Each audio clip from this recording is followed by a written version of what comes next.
Bike ఏదో మార్చేది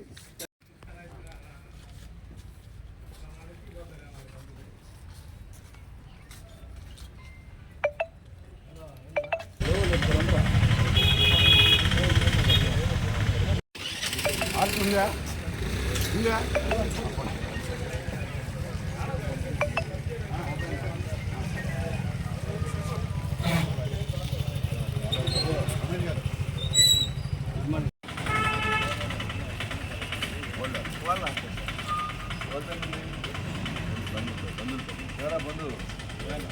బంధువు బైకు ఆటోలే కదా ఆ బంధువు మీకు అమ్మేడా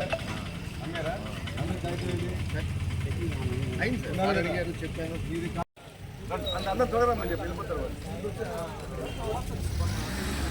తొందరగా బండి మార్కెట్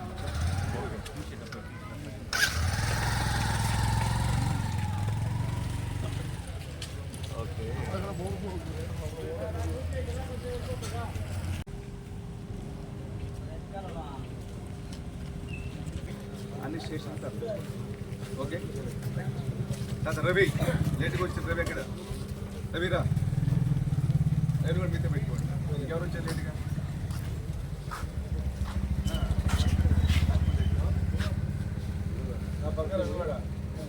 ఓకే రిమైనింగ్ అంత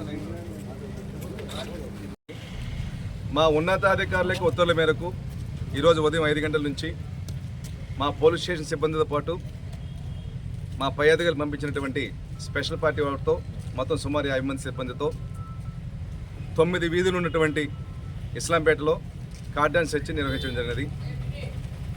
నేరపూరిత వస్తువులు అనుమానిత మనుషులందరూ కూడా వెరిఫై చేయడం జరిగింది.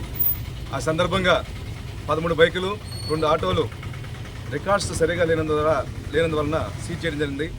వాటిని వెరిఫై చేసి అవి దొంగలించినవా లేకపోతే వారివా అని చెప్పేసి వెరిఫై చేసి పంపిస్తాం. దాంతోపాటు చూడడానికి మారణాయుధాలు ఉన్నటువంటి 4 కత్తులు 1 గొడ్డలి సీజ్ చేయడం జరిగినది. అవి వారి ఇంట్లో ఎందుకున్నాయని చెప్పేసి వీఆర్ఓ వాళ్ళ సమక్షంలో పూర్తిగా విచారిస్తున్నాము. తరువాత తదుపరి చర్య తీసుకుని తెలియజేస్తున్నాం. మరి ముఖ్యంగా తెలియజేసేది ఏమిటంటే మనకి నెక్స్ట్ మంత్ 4న కౌంటింగ్ ఉంది. మోడల్ కోడ్ ఆఫ్ కాండక్ట్ అమల్లో ఉంది. విజయోత్సవాలు జరుపుకోవటానికి లేదని ఎలక్షన్ సందర్భంగా గెలుపు ఓట్లకు సంబంధించి రాజకీయ లబ్ధి కోసం కావచ్చు మరి ఏ ఇతర కారణాల చేతైనా కూడా ఎవరైనా కూడా అల్లర్లు సృష్టిస్తే కఠిన చర్యలు తీసుకుంటామని చెప్పి తెలియజేస్తున్నాం. సంబంధిత నేరపోత సెక్షన్లు వేసి ఎట్టి పరిస్థితుల్లో చర్య తీసుకుని వాళ్ళని రిమాండ్ పంపిస్తాం తెలియజేస్తున్నాం. ఆ సందర్భంగా వివిధ పార్టీ వాళ్ళని కూడా పిలిచి కౌన్సిల్ చేయడం జరిగింది.